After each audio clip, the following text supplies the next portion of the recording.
వికాస వైయక్తిక భేదాల నియమం. చూడండి, మరి వికాసంలో వైయక్తిక భేదాలు అనేవి ఉంటాయి. అంటే చూడండి, వికాసం ఆర్డర్ అనేది ఒకటే.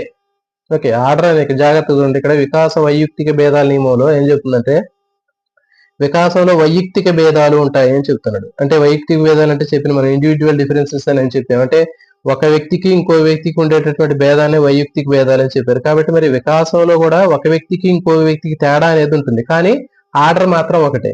ఇప్పుడు ఫర్ ఎగ్జాంపుల్ ఇంతకు ముందు మనం చెప్పాం, శిశువు ముందుగా బోర్లా పడతాడని చెప్పాము, తర్వాత పొట్టతోటి పాక్కుంటూ ముందుకు పోతాడని చెప్పాము, తర్వాత చేతులు వీటిని ఉపయోగించి ముందుకు పోతాడని చెప్పాము, తర్వాత ఏం చేస్తాడని చెప్పాము, లేచి కూర్చుంటాడు, తర్వాత నడుస్తాడు, ఇట్లా మనకి పరిగెత్తుతూ ఉంటాడని చెప్పాం. ఈ విధంగా ఒక ఆర్డర్ అనేది ఉంటుంది. చలన వికాసంలో ఉన్నటువంటి ఆర్డర్ అనేది అందరికీ ఒకటే. ఏ వ్యక్తికైనా చలన వికాసం తీసుకుంటే చలన వికాసంలో అందరికీ కూడా ఒకటే, గాని ఆర్డర్ అనేది ఒకటే ఉంటుంది. అర్థమవుతుందా? అంటే బుడిబుడి అడుగులు వేసిన తర్వాత నడుస్తాడు, నడిచిన తర్వాత పరిగెడతాడు. ఈ ఆర్డర్ అనేది ఒకటే, కానీ ఏంటి అంటే తేడా ఉంటది. ఇప్పుడు చూడండి, ఫర్ ఎగ్జాంపుల్ రవి, రాజు అనేటటువంటి ఇద్దరు విద్యార్థులు తీసుకున్నారు. ఇద్దరు శిశువులు ఉన్నారు. ఈ రవి 11 నెలలకి నడుస్తున్నాడు, మరి రాజు మాత్రం 12 నెలలకు కానీ లేకపోతే 18 నెలలకు కానీ నడుస్తున్నాడు. అంటే ఏంటి, ఇక్కడ వైయక్తిక భేదాలు అనేవి ఉన్నాయి. అంటే వికాసం అనేది ఆర్డర్ అనేది ఒకటే, కానీ ఆ జరిగేటటువంటి టైం అనేది మారుతూ ఉంటది. దీన్ని ఏమంటారంటే వికాస వైయక్తిక భేదాల నియమం అంటారు. ఈ ఆర్డర్ అనేది అందరిలో కూడా ఒకే రకమైనటువంటి ఆర్డర్ ఉంటుంది, కానీ అది వచ్చేటటువంటి ఆ ఏజ్ అనేది డిఫరెంట్ గా ఉంటుంది. మీకు ఇది చెప్తే బాగా అర్థమవుతుంది. ఇప్పుడు చూడండి, కౌమార దశలో చూడండి లైంగిక వికాసం అనేది జరుగుతుంది. 12 సంవత్సరాల వయసు వచ్చినప్పుడు, 11 సంవత్సరాల వయసు వచ్చినప్పుడు పిల్లల్లో కౌమార దశకు సంబంధించినటువంటి లైంగిక వికాసం, పరిపక్వత అనేది జరుగుతుంది. మరి ఆ 12 సంవత్సరాల వయసులో అంటే ఆ వయసు వచ్చినప్పుడు కొంచెం అటు ఇటుగా జరగవచ్చు. ఫర్ ఎగ్జాంపుల్ కొంతమందికి 11 సంవత్సరాల్లో జరగవచ్చు, లేకపోతే 14 సంవత్సరాల్లో రావచ్చు, 13 సంవత్సరాల్లో రావచ్చు. కాబట్టి ఏంటంటే ఆ వికాస దశలో వైయక్తిక భేదాలు అనేవి ఉంటాయి. ఆర్డర్ అనేది ఒకటే ఉంటుంది, కానీ ఆ సంభవించేటటువంటి టైం ఏదైతే ఉందో టైం అనేది మారుతూ ఉంటుంది. అది వికాస వైయక్తిక భేదాల నియమం అని చెప్తారు. ఇంకా చూడండి, మరి శిశువుల్లో మాట్లాడటం కానివ్వండి, నడవటం కానివ్వండి, పరిగెత్తడం కానీ అందరిలో కూడా ఆర్డర్ అనేది ఒకటే, కానీ ఒక వ్యక్తికి ఇంకొక వ్యక్తి, లేకపోతే ఒక శిశువుకి ఇంకో శిశువుకి మధ్య ఉన్నటువంటి తేడా అనేది మనకు కనిపిస్తూ ఉంటుంది. దాన్ని ఏమంటారంటే వికాస వైయక్తిక భేదాల నియమం అని చెప్తారు. ఇంకా చూసినట్లయితే తరగతిలో మనం పిల్లల్ని ఎట్లా కూర్చోబెడుతుంటాం, ఎత్తుల వారీగా కూర్చోబెడుతూ ఉంటాం. అంటే తరగతి ఫర్ ఎగ్జాంపుల్ 7వ తరగతి తీసుకున్నాం, లేకపోతే 8వ తరగతి తీసుకుంటే 8వ తరగతిలో బాగా చిన్నపిల్లల్లాగా కొంతమంది ఉంటారు. ఓకే, కానీ మరి కొంతమంది బాగా ఎత్తుగా ఉంటారు, 10th క్లాస్ పిల్లల్లాగా ఉంటారు కొంతమంది. మరి వాళ్ళని ఏం చేస్తారు, ఆ క్లాస్ లో వెనక రోలో కూర్చోబెడతారు. బాగా చిన్న సైజులో ఉన్నటువంటి పిల్లల్ని క్లాస్ లో ముందుగా కూర్చోబెడతారు. మరి అంటే ఏంటి, వాళ్ళందరూ కూడా ఒకే ఏజ్ ఒకటే అయినప్పటికీ కూడా మరి వాళ్ళలో వైయక్తిక భేదాలు అనేవి ఎందుకు ఉంటున్నాయి అంటే, వాళ్ళ ఎత్తులో తేడా ఎందుకు ఉంటుంది అంటే చెప్పాం కదా, వాళ్ళలో ఉండేటటువంటి తేడాలను ఏం చెప్తారంటే వైయక్తిక భేదాల నియమం అని చెప్తారు. ఇది ఒక వ్యక్తికి ఇంకొక వ్యక్తికి కనిపించేటటువంటి ఆ తేడా ఏదైతే ఉందో దాన్ని వైయక్తిక భేదాల నియమం అని చెప్తారు. చూడండి, మరి ఇంకా తరగతిలో డల్లర్స్ ఉంటారు, బాగా గిఫ్టెడ్ చైల్డ్స్ ఉంటారు, బాగా చదువుకునే పిల్లలు ఉంటారు. మరి వాళ్ళంతా కూడా ఒకటే ఏజ్, కానీ తేడా అనేది కనిపిస్తుంది. అంటే ఒకే శిశువుకి ఒకే తరగతిలో ఒకే ఏజ్ లో ఉన్నటువంటి పిల్లలు ఉన్నా కానీ వాళ్ళలో ఆ వికాసంలో తేడా, ప్రజ్ఞా వికాసంలో తేడా ఉండటం వల్ల కొంతమంది డల్గా ఉంటారు, మరి కొంతమంది బాగా తెలివితేటలు కలిగి ఉంటారు. తరగతిలో మరి బోధన చేస్తూ ఉంటాం, మనం 2-3 సార్లు బోధన చేస్తున్నాం. ఎందుకు బోధన చేస్తున్నాం అంటే తరగతిలో ఉన్నటువంటి పిల్లల యొక్క వైయక్తిక భేదాల ఆధారంగా బోధన చేస్తూ ఉంటాం. ఒకడికి బాగా ఒక్కసారి చెబితే, ఈ ప్రతిభావంతుల పిల్లలకి ఒక్కసారి చెబితే వాళ్ళు వెంటనే నేర్చుకుంటారు, కానీ ఎవరైతే డల్లర్స్ ఉన్నారో డల్లర్స్ మనం 3-4 సార్లు చెప్తే వాళ్ళకి బాగా అర్థం చేసుకోగలుగుతాడు. కాబట్టి మరి ఇది ఎందుకు అంటే పిల్లల్లో ఉన్నటువంటి వైయక్తిక భేదాల వికాస నియమం ఆధారంగా జరుగుతుంది ఇక్కడ. చూడండి, ఇక్కడ every child is a unique. ప్రతి ఒక్క శిశువు కూడా యూనిక్ గా ఉంటాడండి. అంటే ప్రతి ఒక్క శిశువు, అందరి శిశువులు ఒకే రకంగా ఉండాలని లేదు. అంటే శిశువుల్లో వైయక్తిక భేదాలు అనేవి ఉంటాయి కాబట్టి వాళ్ళని ఆధారంగా చేసుకుని మనం బోధన అనేది చేస్తూ ఉండాలి. నెక్స్ట్ తర్వాత నియమము, వికాసం అనేది సాధారణం నుంచి ఒక నిర్దిష్టం వరకు జరుగుతుంది. అంటే జనరల్ నుంచి స్పెసిఫిక్ అంటారు దీన్ని. వికాసం అనేది ఒక సాధారణ నియమం నుంచి ఒక నిర్దిష్టమైనటువంటి నియమాల వరకు జరుగుతుంది. సాధారణం నుంచి సాధారణ ప్రతిస్పందన నుంచి ఒక నిర్దిష్టమైనటువంటి ప్రతిస్పందనకు జరుగుతుంది. చూడండి, దీని ఎగ్జాంపుల్ తీసుకుంటే మనకి బాగా అర్థమవుతుంది. చూడండి, శిశువు బాధాకరమైనటువంటి సంఘటనలకి మొదట విచారాన్ని వ్యక్తం చేస్తాడు. అతను చూపించేటటువంటి ప్రతిస్పందన ఏంటంటే విచారం. ఓకే, మరి ఆ విచారాన్ని చూపిస్తాడు మొదట, సాధారణమైనటువంటి ప్రతిస్పందన. తర్వాత ఏం చేస్తాడంటే ఆ బాధాకరమైనటువంటి సంఘటన బట్టి అతను ఈ విచారాన్ని అసూయ, కోపము, భయము, దుఃఖము ఈ విధంగా నిర్దిష్టంగా చూపిస్తాడు. అంటే బాధాకరమైనటువంటి సంఘటన మొదట ఒకటే, దానికి ప్రతిస్పందన ఒకటే ఉంది. కానీ తర్వాత ఏమైంది అంటే వికాసం పెరుగుతూ ఉంటే ఏమవుతుంది, ఏజ్ పెరుగుతుంటే వికాసం సాధారణ నుంచి నిర్దిష్టానికి పోతుంది, జనరల్ నుంచి స్పెసిఫిక్ గా పోతుంది. అంటే బాధాకరమైనటువంటి సంఘటన బట్టి, అంటే సిచ్యువేషన్ బట్టి తర్వాత అతను అసూయ, లేకపోతే కోపము, భయము, దుఃఖము వీటిని చూపిస్తూ ఉంటాడు. అంటే నిర్దిష్టంగా ఉంటుంది అతని ప్రతిస్పందన అనేది. సాధారణ ప్రతిస్పందన నుంచి నిర్దిష్టమైనటువంటి ప్రతిస్పందనని ఇక్కడ చూపించడం జరుగుతుంది. ఇక చూడండి, 2 చేతులతో బొమ్మ పట్టుకుంటాడు శిశువు ముందు, తర్వాత ఒక చేతితో పట్టుకుంటాడు. తర్వాత ఇంక ఎగ్జాంపుల్ తీసుకుంటే 2 చేతులతోటి పిల్లలు అన్నం తింటూ ఉంటారు. చేతగాని స్టేజ్ లో ఉన్నప్పుడు పిల్లలకి అన్నం పెట్టినప్పుడు ఒక గిన్నెలో అన్నం పెడితే 2 చేతులతో పట్టుకొని సగం సగం కింద పడేసుకుంటూ తింటూ ఉంటారు అట్లా.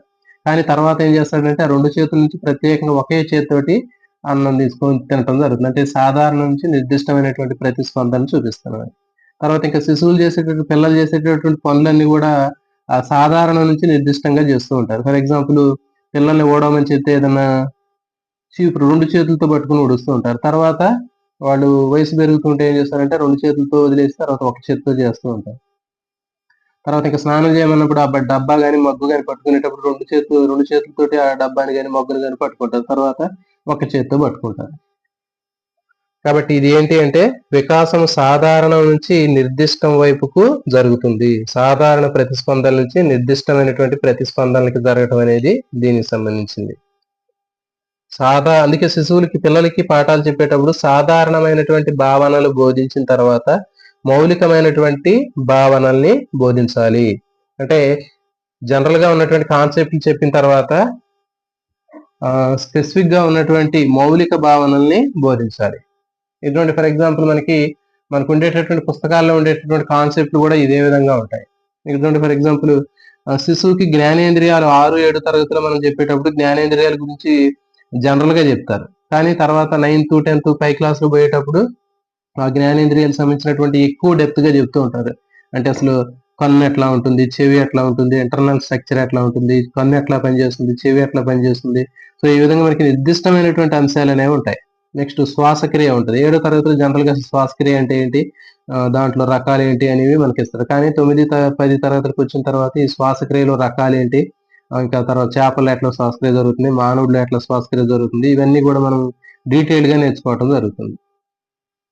ఇంకా 6th 7th క్లాస్ లో మనకి పుష్పం అనేటటువంటి టాపిక్ ఉంటుంది. మరి ఈ పుష్పం గురించి నేర్చుకునేటప్పుడు మనకి చాలా సింపుల్ గా ఉంటుంది. సాధారణమైనటువంటి భావనలు నేర్చుకుంటారు. తర్వాత 9, 10 ఇంటర్ పోయేటప్పుడు వాటికి సంబంధించినటువంటి నిర్దిష్టమైనటువంటి మౌలికమైనటువంటి భావనల్ని నేర్చుకోవడం జరుగుతుంది. ఇంకా చూడండి, ఇంకా పిల్లలు ఈ ఎగ్జాంపుల్ ఇంకా బాగా అర్థమవుతుంది. ఇప్పుడు ఫర్ ఎగ్జాంపుల్ పిల్లలు ఉన్నారు, చిన్న పిల్లలు. వాళ్ళు మన ఇంట్లో ఆ శిశువు యొక్క వాళ్ళ నాన్నగారి యొక్క సిస్టర్ ఉంటది కదా, ఆ సిస్టర్ తనకి అత్త అవుతుంది. మరి అత్త అని పిలిచినటువంటి ఆ శిశువు మిగిలినటువంటి అందరూ లేడీస్ ని అత్తయ్య అనుకుంటాడు, అందరిని కూడా అత్త అని పిలుస్తాడు. కానీ తర్వాత ఏం చేస్తాడు అంటే అందరూ అత్తలు గారు, మన నాన్నకు సంబంధించినటువంటి సిస్టర్స్ మాత్రమే అత్త అవుతుంది అని అతను స్పెసిఫికేషన్ చేసుకుంటాడు. తర్వాత పిన్ని ఉందనుకోండి, అంటే తల్లి యొక్క సిస్టర్ ని పిన్ని అని అనుకుంటాడు. తర్వాత ఏమనుకుంటాడు, అందరూ లేడీస్ అందరూ కూడా పిన్ని అని అనుకుంటాడు. కానీ తర్వాత ఏమవుతుందంటే దాన్ని స్పెసిఫికేషన్ చేసుకుంటాడు. కేవలం మన తల్లికి సంబంధించినటువంటి మదర్ యొక్క సిస్టర్ మాత్రమే పిన్ని అవుతుంది, మిగిలిన వాళ్ళు కారు అని అనుకుంటాడు. ఈ విధంగా ఫస్ట్ జనరలైజేషన్ చేసి అన్నిటికీ కూడా సాధారణంగా వర్తింపజేస్తాడు. తర్వాత నిర్దిష్టంగా స్పెసిఫిక్ గా అతను దాన్ని స్పెసిఫికేషన్ చేసుకుంటాడు. ఇంకా మనకి ఎగ్జాంపుల్ బాగా అందరికీ కూడా బాగా అర్థమవుతుందండి. చూడండి, పూర్వ బాల్య దశలో శిశువు తీసుకున్నట్లయితే శిశువుకి ఏదైనా ఇబ్బందికరమైనటువంటి పరిస్థితి వచ్చినప్పుడు, ఏదైనా బిస్కెట్ గానీ చాక్లెట్ గానీ ఇవ్వకపోతే వాడు ఏం చేస్తాడు, కింద పడి బొరలాడి కాళ్ళు చేతులు గిలగిలగా తన్నుకుంటూ బొరలాడుతూ కింద పడి ఏడుస్తూ ప్రతిస్పందన చూపిస్తాడు. ఓకే, అంటే శరీరం మొత్తం ప్రతిస్పందన చూపించాడు. కానీ తర్వాత పెద్ద అయిన తర్వాత కేవలం ఆ ఏడుపు అనేది కేవలం ఆ కంటికి సంబంధించినటువంటి ఆ భాగానికి మాత్రమే చూపిస్తాడు. జస్ట్ కళ్ళెంబడి నీళ్లు వస్తుంటే ఆ కన్నీళ్లు దూడ్చుకోవటం చేస్తాడు. సో కాబట్టి ఇక్కడ మనకి ఈ శిశువు అనేవాడు ఫస్ట్ ఏడుపు అనేటటువంటి తీసుకున్నప్పుడు శరీరం మొత్తం ప్రతిస్పందన అనేది శరీరం మొత్తం కనిపిస్తూ ఉంటుంది. సాధారణ ప్రతిస్పందన కనిపించింది ఇక్కడ. మొత్తం జనరలైజేషన్ మొత్తం శరీర బాడీ మొత్తం కూడా అక్కడ మూవ్మెంట్ చూపిస్తూ ఉంటాడు. కానీ తర్వాత ఏమైందంటే ప్రత్యేకంగా కంటికి మాత్రమే దాన్ని పరిమితం చేసుకుంటాడు. ఇంకా శిశువు తీసుకున్నట్లయితే శిశువు గుర్రం గాని గాడిద కానివ్వండి ఇంకేదన్నా నక్కలు గాని జంతువులు తీసుకున్నప్పుడు ఇవన్నీ ఒకటే అనుకుంటాడు. కానీ తర్వాత ఏమవుతుందంటే వయసు పెరిగే కొద్దీ గుర్రంకి తర్వాత గాడిదకి ఉన్న తేడా తెలుసుకొని ఇది గుర్రము ఇది గాడిదని తెలుసుకుంటాడు. కాబట్టి అది ఈ విధంగా సాధారణమైనటువంటి విషయాల నుంచి ప్రత్యేకమైనటువంటి స్పెసిఫికేషన్స్ నేర్చుకుంటాడు. సో దీన్ని ఏమంటారంటే వికాసం సాధారణ నుంచి నిర్దిష్టం వైపుకు జరుగుతుంది. సాధారణ ప్రతిస్పందన నుంచి నిర్దిష్టమైనటువంటి ప్రతిస్పందనల్ని శిశువు చూపిస్తాడు అనేది నేర్చుకోవాలి. నెక్స్ట్, వికాసం అనేది సంచితమైనది. వికాసం అనేది సంచితమైనది అంటే చూడండి, సర్వశక్తుల సమ్మేళనం అంటారు. దీనికి పేరు ఏంటంటే వికాసం అనేది ఏంటంటే సర్వశక్తుల సమ్మేళనము. అంటే ఒక శిశువు ఒక కృత్యాన్ని చేయాలి అంటే గతంలో అతను చేసినటువంటి కృత్యం ఆధారంగా అంటే విజయవంతమైనటువంటి కృత్యం ఆధారంగా ఇంకొక కృత్యాన్ని చేస్తాడు. అదే వికాసము సంచితమైనటువంటి నియమం, క్యుములేటివ్ అంటారు. అంటే గతంలో నేర్చుకున్నటువంటి ఆ సక్సెస్ అయినటువంటి ఆ కృత్యం ఏదైతే ఉందో దాని ఆధారంగా మరొక కృత్యాన్ని నేర్చుకుంటాడు. దాన్నే వికాసం సంచితమైనటువంటిది అని చెప్తారు. చూడండి, ఒక కృత్యం ఆధారంగా మరొక కృత్యాన్ని నేర్చుకోవటం అంటే గతంలో నేర్చుకున్నటువంటి సక్సెస్ అయినటువంటి కృత్యం ఏదైతే ఉందో విజయవంతంగా చేసినటువంటి కృత్యం ఆధారంగా మరొక కృత్యాన్ని నేర్చుకుంటాడు. ఫర్ ఎగ్జాంపుల్ శిశువు అమ్మ అని పిలుస్తూ ఉంటాడు. మరి అమ్మ అని పిలిచేటప్పుడు ఒకేసారి వాడు అమ్మ అని పిలవాడు. అంతకంటే ముందు వాడు చిన్న చిన్న పదాలుగా అనుకుంటూ చివరికి అమ్మ అని పిలుస్తాడు. తర్వాత రేఖాఖండం ఉంది. ఒక పిల్లవాడు స్కూల్లో పిల్లవాడు రేఖాఖండాన్ని గీసిన తర్వాత దాని ఆధారంగా చతురస్రం గీస్తాడు. తర్వాత దాని ఆధారంగా దీర్ఘ చతురస్రం గీస్తాడు. కాబట్టి ఇది ఏంటి అంటే వికాసం అనేది ఒక సంచితమైనటువంటి నియమం అని చెప్తారు. అంటే సర్వశక్తుల సమ్మేళనము. అంటే ఇక్కడ వాడికి రేఖాఖండం గీయటం గురించి పూర్తిగా అవగాహన వచ్చింది. దాని ఆధారంగా చేసుకుని చతురస్రాన్ని గీస్తున్నాడు. తర్వాత కూడికలు నేర్చుకున్నటువంటి ఒక విద్యార్థి ఆ కూడికల ఆధారంగా గుణకాలాలు నేర్చుకుంటున్నాడు. తర్వాత తీసివేతలు నేర్చుకున్నటువంటి ఒక విద్యార్థి ఆ తీసివేతల ఆధారంగా భాగాహారాన్ని నేర్చుకుంటున్నాడు. మరి ఇది ఏ రకమైనటువంటి నియమం అని అడిగితే ఇది వికాసం అనేది సంచిత నియమము లేకపోతే సర్వశక్తుల సమ్మేళనం అంటారు. సో ఇవన్నీ కూడా మీకు బిట్లేనండి. ఇవన్నీ పేపర్లలో ఉండేటటువంటి రకరకాలైనటువంటి ఎగ్జాంపుల్స్ అన్నిటిని కూడా నేను గ్యాదర్ చేసి ఇక్కడ పెట్టి మీకు ఎక్స్ప్లెయిన్ చేస్తున్నాను. సో కాబట్టి మీరు ఇవన్నీ కూడా మీకు ఎగ్జాంపుల్సే, అంటే క్వశ్చన్స్ రూపంలో ఉన్నటువంటి వాటిని మొత్తాన్ని ఇక్కడ గ్యాదర్ చేసి మీకు ఇక్కడ రాశాను. చూడండి, మనకి ఇట్లా ఏదైనా అడగచ్చు. ఒక శిశువు ఒక విద్యార్థి రేఖాఖండాన్ని గీయటం నేర్చుకొని దాని ఆధారంగా చతురస్రాన్ని గీయటం నేర్చుకుంటే అది ఏ రకమైనటువంటి నియమము అంటే వికాసము సంచిత నియమము. ఒక విద్యార్థి కూడికలు నేర్చుకొని ఆ కూడికల ఆధారంగా గుణకారాలు చేయడం నేర్చుకుంటే అది ఏంటి అంటే వికాసము సంచితమైనటువంటి నియమము. ఓకే, సో ఇది కాబట్టి వికాసం సంచితమైనటువంటి నియమం అంటే ఏంటి అంటే సర్వశక్తుల సమ్మేళనం. అంటే గతంలో నేర్చుకున్నటువంటి ఒక విజయవంతమైనటువంటి కృత్యం ఆధారంగా మరొక కృత్యాన్ని చేయగలిగినట్లయితే దాన్ని వికాసం అనేది సంచితమైనటువంటి నియమం అని చెప్తారు. నెక్స్ట్ 8వది, వికాసం అనేది అన్ని దశల్లో ఒకే రకంగా జరగదు. వికాసం అనేది అన్ని దశల్లో కూడా ఒకే రకంగా జరగదు. చూడండి, ఈ నియమం ఏం చెప్తుందంటే ఒక దశలో ఎక్కువ వేగంగా జరుగుతుంది, మరొక దశలో తక్కువ వేగంగా జరుగుతుంది. మనకి అందరికీ తెలుసు. వికాస దశలు తీసుకుంటే నవజాత శిశువు, శైశవ దశ, బాల్య దశ, పూర్వ బాల్య దశ, ఉత్తర బాల్య దశ, కౌమారం, యవ్వనం, వయోజనం, వృద్ధాప్యం.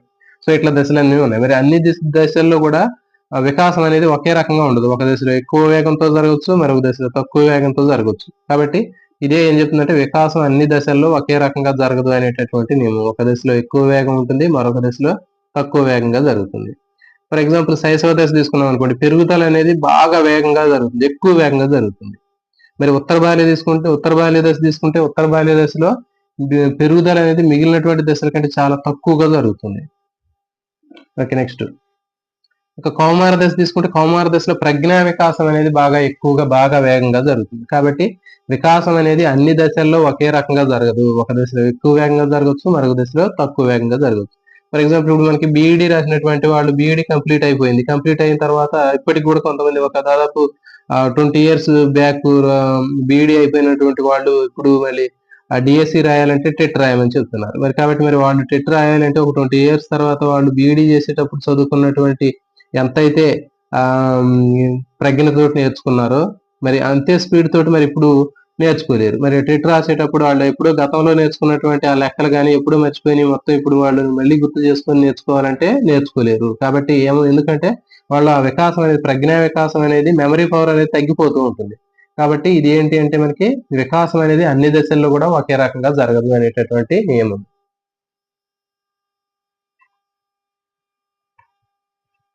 నెక్స్ట్ సమైక్య నియమము. దీన్ని వికాస సమగ్ర నియమం అంటారు. ఇంటిగ్రేటెడ్ థియరీ ప్రిన్సిపల్ అంటారు. వికాసం అనేది ఏకీకృత మొత్తంగా జరిగేటటువంటి నియమం, పరస్పర సంబంధ నియమము అంటారు. ఓకే, దీంట్లో చూడండి వికాసాలన్నీ కూడా విడివిడిగా కాకుండా అన్ని కలిసి సమైక్యంగా పనిచేస్తాయి. మనకి వికాసాలు అనేవి చాలా ఉన్నాయి. మానసిక వికాసము, శారీరక వికాసము, నైతిక వికాసము, సాంఘిక వికాసము, ఉద్వేగ వికాసము. ఓకే, ఇవన్నీ కూడా మనకి వికాసాలు అనేవి కనిపిస్తుంటాయి. మరి ఈ వికాసాలు అన్ని కూడా కలిసి పనిచేస్తేనే సంపూర్ణ వికాసం అనేది పనిచేస్తుంది. సంపూర్ణ వికాసం అనేది ఏర్పడుతుంది. మరి ఒక వికాసం లేకుండా ఇంకో వికాసం అనేది ఒక్కోసారి జరగకపోవచ్చు. ఫర్ ఎగ్జాంపుల్ మానసిక వికాస లోపం ఉంది కొంతమందిలో. ఒక శిశువులో మానసిక వికాసం లోపిస్తే మరి అతని సంపూర్ణ వికాసం చెందినట్లు కాదు. ఓకే, మరి ఇంకా తర్వాత చూడండి మరి ఈ మానసిక వికాసం జరగకపోతే శారీరక వికాసం జరగదు. శారీరక వికాసం జరగకపోతే మనకి నైతిక వికాసం ఉండదు, సాంఘిక వికాసం ఉండదు, సాంఘిక వికాసం అయితే ఉద్వేగ వికాసాలు ఉండదు. సో కాబట్టి ఇవన్నీ కూడా ఈ వికాసాలన్నీ కూడా ఒకదానితో ఒకటి సంబంధాన్ని కలిగి ఉంటాయి. సో ఎప్పుడైతే మరి అన్ని వికాసాలు ఒకదానితోటి కలిసి పనిచేస్తాయో అప్పుడే సంపూర్ణ వికాసం అనేది జరుగుతుంది. సో దీన్ని ఏమంటారంటే సమైక్య నియమం అంటారు. అంటే వికాసాలకు సంబంధించినటువంటి అన్ని రకాలైనటువంటి వికాసాలు కలిసికట్టుగా పనిచేసినప్పుడు ఏకీకృత మొత్తంగా జరిగేటటువంటి వికాసాన్ని సమైక్య నియమం లేదా వికాస సమగ్ర నియమం అని చెప్తారు. నెక్స్ట్ లాస్ట్ది వికాసం అనేటటువంటిది ఏంటి అంటే ఒక పరస్పర చర్య అంటున్నారు. వికాసం అనేది పరస్పర చర్య అనేటటువంటిది చివరి నియమం. మరి ఇదేంటి అంటే చూద్దాం. వికాసం అనేది మనందరికీ తెలుసు, అనువంశికత పరిసరాల యొక్క సమైక్య చర్య వల్ల వికాసం అనేది జరుగుతుంది. అంటే అనువంశికత ఇంటూ పరిసరాలు ఇవి రెండు లబ్ధాన్నే మనం వికాసం అని చెప్తున్నారు. అంటే చూడండి మరి ఇవి రెండు ఒకదానితోటి పరస్పర చర్య జరిగినప్పుడు మాత్రమే వికాసం జరుగుతుంది అని చెప్తున్నాడు. అంటే అనువంశికత అంటే చూడండి ఒక శిశువు గాని ఒక వ్యక్తి పుట్టుకతో వచ్చేటటువంటి ఒక సామర్థ్యం ఏదైతే ఉందో ఆ పుట్టుకతో వచ్చినటువంటి సామర్థ్యాన్ని పరిసరాలతోటి శిక్షణ ద్వారా అతనికి ఉన్నటువంటి సామర్థ్యాన్ని అతను మెరుగుపరుచుకున్నట్లయితే అప్పుడు అతనికి వికాసం పూర్తి స్థాయిలో జరిగిందని చెప్తారు. దీని ఎగ్జాంపుల్ తీసుకుందాం.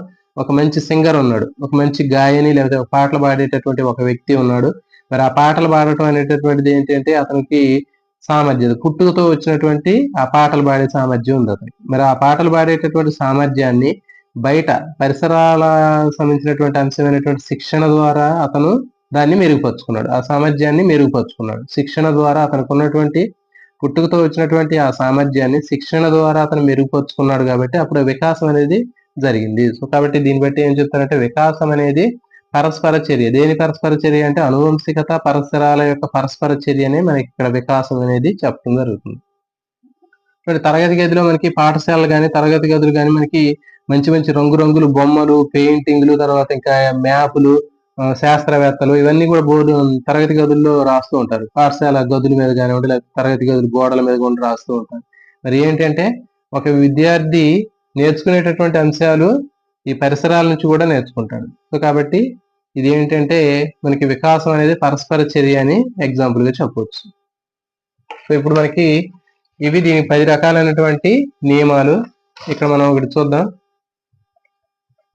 వికాసం అనేది క్రమానుగతమైందని చెప్పాం, వికాసము సంచితమైందని చెప్పాం. ఈ రెండింటికి కన్ఫ్యూజ్ అనేది ఉంటుంది. మరి కన్ఫ్యూజ్ లేకుండా ఈ రెండింటి గురించి ఒకసారి మనం ఇక్కడ డిస్కస్ చేద్దాం.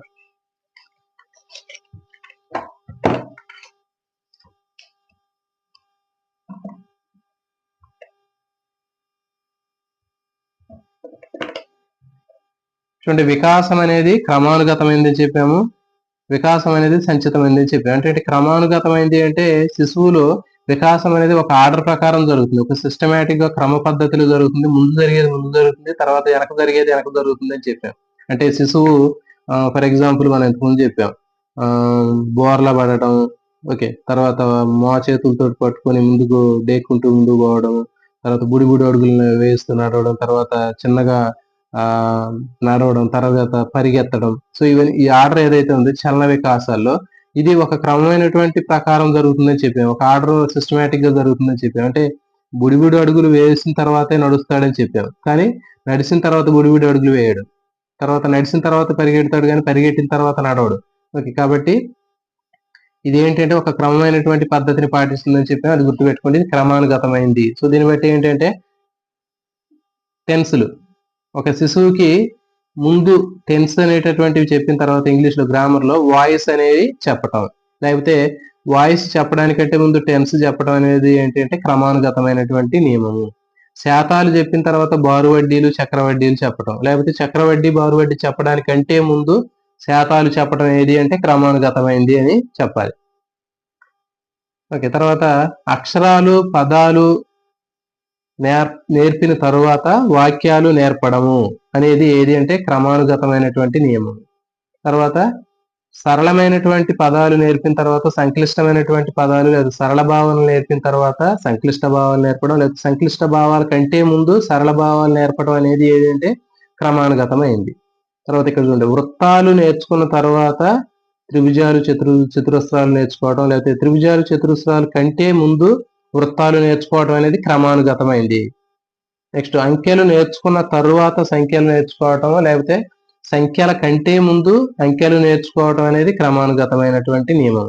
ఇక్కడ చూడండి, మనకి ముందు తరువాత అనే పదాలు గుర్తుపెట్టుకోవాలి, ఎందుకంటే ఇది కన్ఫ్యూజ్ లేకుండా మీరు ఈజీగా గుర్తుపెట్టుకోవడం కోసం ఈ రెండు పదాలు మనకి చాలా ముఖ్యమైనవి. ముందు తరువాత అంటే చెప్పాం మనం, ఆర్డర్ అనేది ఏంటి, ముందు తర్వాత ఈ ఆర్డర్ ఏదైతే ఉంది ఈ ఆర్డర్ మనకి గుర్తుపెట్టుకోవాలి. అడిగేటటువంటి ప్రశ్న అనేది రెండింటికి కూడా ఒకటే, సంచితమైనటువంటిది అని చెప్పాం. అంటే ఒక శిశువు గతంలో నేర్చుకున్నటువంటి విజయవంతమైనటువంటి పని ఏదైతే ఉందో ఆ విజయవంతమైనటువంటి ఆ కృత్యాన్ని ఆధారంగా తర్వాత కృత్యాన్ని నేర్చుకుంటాడని చెప్పాం, అది సంచితమైనటువంటి నియమం అని చెప్పాం. మరి దానికి ఇప్పుడు ఇదే ఎగ్జాంపుల్స్ మనం ఎక్కడ కూడా చెప్పవచ్చు. ఎట్లా చెప్తున్నానంటే టెన్సులు ఆధారంగా శిశువు వాయిస్ నేర్చుకున్నాడు, ఇక్కడ ఆధారంగా అని చెప్తున్నాను. అంటే ఇటు సంచితమైంది, ఇంతకుముందు నేర్చుకుంది ఏంటి టెన్స్, దాని ఆధారంగా నేర్చుకుంది ఏది అంటే వాయిస్. మరి ఇప్పుడు టెన్స్ నేర్చుకోకపోతే వాయిస్ అర్థం కాదు వాడికి. తర్వాత శాతాలు నేర్చుకున్నటువంటి శిశువు శాతాల తర్వాత వడ్డీ నేర్చుకున్నాడు అంటే అది క్రమానుగతం. అంటే ఏంటి, ముందు తరువాత, ముందు తరువాత. శాతాలు నేర్చుకున్న తర్వాత వడ్డీలు నేర్చుకున్నాడు, లేకపోతే చక్రవడ్డీ బారు వడ్డీ కంటే ముందు శాతాలు నేర్చుకోవడం అనేది ఏది అంటే క్రమానుగతమైంది. అట్లా కాకుండా శాతాల ఆధారంగా విద్యార్థి బారువడ్డీ చక్రవడ్డీ నేర్చుకున్నట్లయితే అది ఏది అంటే సంచితమైంది అని చెప్తారు. నెక్స్ట్, ఒక శిశువు అక్షరాలు పదాలు నేర్చుకున్న తరువాత వాక్యాలు నేర్చుకున్నాడు, ఇక్కడ తరువాత అనే పదం వచ్చింది ఇక్కడ. మరి అట్లా కాకుండా ఒక శిశువు వాక్యాలు నేర్చుకోవడానికంటే ముందు అక్షరాలు పదాలు నేర్చుకున్నాడు, మరి అది ఏంటి అంటే క్రమానుగతమైంది. అట్లా కాకుండా శిశువు అక్షరాలు పదాలు ఆధారంగా వాక్యాలు రాస్తున్నాడు, ఆధారంగా నడుతాడు, అప్పుడు ఇది సంచితమైంది. ఒక శిశువు వృత్తాలు నేర్చుకున్న తరువాత త్రిభుజాలు చతుర్భుజాలు నేర్చుకున్నాడు, మరి ఇది ఏది అంటే ఇక్కడ వృత్తాలు నేర్చుకున్న తరువాత అంటున్నాడు ఇక్కడ, కాబట్టి ఇది క్రమానుగతమైంది. ఇదే బిట్ని ఎక్కడ అడుగుతాడు చూడండి, వృత్తాలు నేర్చుకున్న తర్వాత వృత్తాల ఆధారంగా అని అడుగుతాడు ఇక్కడ. అంటే గతంలో నేర్చుకున్నటువంటి ఒక విజయవంతమైనటువంటి పని ఏదైతే ఉందో దాన్ని ఆధారంగా చేసుకొని ఇంకొక కొత్త పని నేర్చుకుంటున్నాడు ఇక్కడ, ఇది ఆధారంగానే వచ్చింది. ఇక్కడ చూడండి, అంకెలు, ఒక శిశువు అంకెలు నేర్చుకున్న తర్వాత సంఖ్యలు నేర్చుకున్నాడు, లేకపోతే సంఖ్యలు నేర్చుకోవడానికంటే ముందు అంకెలు నేర్చుకున్నాడు, అది ఏంటి అంటే క్రమానుగత నియమం. దీన్నే ఇక్కడ ఎట్లా అడుగుతాడు చూడండి, అంకెలు, ఒక శిశువు అంకెలు నేర్చుకున్న తర్వాత ఈ అంకెల ఆధారంగా, ఒక శిశువు అంకెలు నేర్చుకున్నటువంటి అంకెల ఆధారంగా సంఖ్యలు నేర్చుకున్నాడు, ఆధారంగా అంటాడు, అప్పుడు ఏంటి అంటే అది సంచితమైంది. ఒక శిశువు పోషణ పాఠం నేర్చుకున్న తరువాత జీర్ణ వ్యవస్థ రక్త ప్రసరణ వ్యవస్థ నేర్చుకుంటే అది క్రమానుగతమైంది. అట్లా కాకుండా ఒక శిశువు పోషణ పాఠం ఆధారంగా జీర్ణ వ్యవస్థ రక్త ప్రసరణ వ్యవస్థ నేర్చుకున్నట్లయితే అది ఆధారంగా అంటే అది సంచితమైంది. ఓకే, కాబట్టి ఇక్కడ గుర్తుపెట్టుకోండి మీరు, క్రమానుగతమైంది వికాసం, క్రమానుగతమైంది వికాసం, సంచితమైంది అంటే వికాసం అనేది ఒక క్రమమైనటువంటి ఒక ఆర్డర్ ను ఫాలో అవుతుందని చెప్పారు. అంటే ఈ ఆర్డర్ అనేది ఖచ్చితంగా మనకి ముందు నేర్చుకునే అంశాలు ముందు నేర్చుకోవాలి, తర్వాత నేర్చుకునే అంశాలు తర్వాత నేర్చుకోవాలి. ఇది ఆర్డర్. కానీ సంచితమైంది అంటే గతంలో నేర్చుకున్నటువంటి విజయవంతమైనటువంటి పని కానీ కృత్యాన్ని కానీ దాని ఆధారంగా ఇంకొక విషయం నేర్చుకుంటాడు. ఆ విషయం నేర్చుకోకపోతే ఇంకో విషయం నేర్చుకోలేడు ఇక్కడ. అర్థమైంది? దీని ఆధారంగా అది నేర్చుకుంటున్నారు. దీన్ని ఏమంటారంటే సంచితమైంది అంటారు. సో కాబట్టి ఇది దీనికి సంబంధించినటువంటి అంశం. సో కాబట్టి దీంట్లో వచ్చేటటువంటి టాపిక్ ఖచ్చితంగా మీకు డిఎస్సిలో ఖచ్చితంగా ఈ బిట్ అనేది ఖచ్చితంగా 100% ఉంటుంది. ఈ 10 రకాలైనటువంటి నియమాల్లో మీకు ఖచ్చితంగా ఒక బిట్ అనేది వస్తుంది. కాబట్టి ఎగ్జాంపుల్స్ కూడా మీకు దాదాపు అన్ని రకాలైనటువంటి ఎగ్జాంపుల్స్ ని ఇక్కడ కవర్ చేస్తూ మొత్తం ఒకే చోట ఇక్కడ పెట్టి మీకు ఇవ్వడం జరిగింది. సో కాబట్టి మిత్రులు ఎవరైనా కొత్తగా వచ్చినటువంటి మిత్రులు ఉంటే ఛానల్ ని సబ్స్క్రైబ్ చేయండి, ఇంకా మీ ఫ్రెండ్స్ కూడా షేర్ చేయండి.